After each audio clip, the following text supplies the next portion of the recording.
देश की 543 सीटों पर हो रहे लोकसभा चुनाव 2024 के नतीजे 4 जून को घोषित किए जाएंगे। पर एक ऐसी भी लोकसभा सीट है जहां इस बार बिना चुनाव के ही नतीजे आए।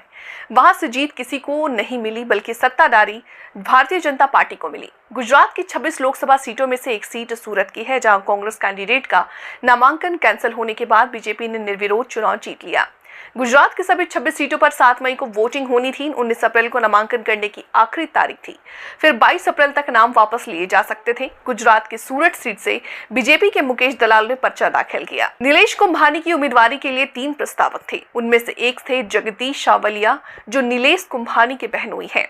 दूसरे थे ध्रुविन धामोलिया, जो नीलेश के भांजे हैं, और तीसरे थे रमेश पोलरा, जो नीलेश कुंभानी के बिजनेस पार्टनर हैं। नीलेश की उम्मीदवारी वाले फॉर्म पर उन्हें तीनों के हस्ताक्षर होने की बात नीलेश ने चुनाव आयोग को बताई थी। पर बीजेपी नेता दिनेश जोधानी की ओर से सवाल उठाए गए कि नीलेश कुंभानी के फॉर्म पर जिन 3 लोगों के हस्ताक्षर हैं वो फर्जी हैं।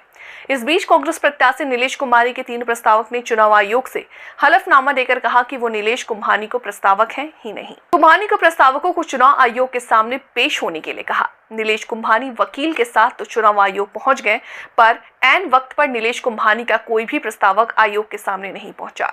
इस मसले पर नीलेश कुंभानी ने कहा कि तीनों प्रस्तावकों से मेरी फोन पर बात हुई थी।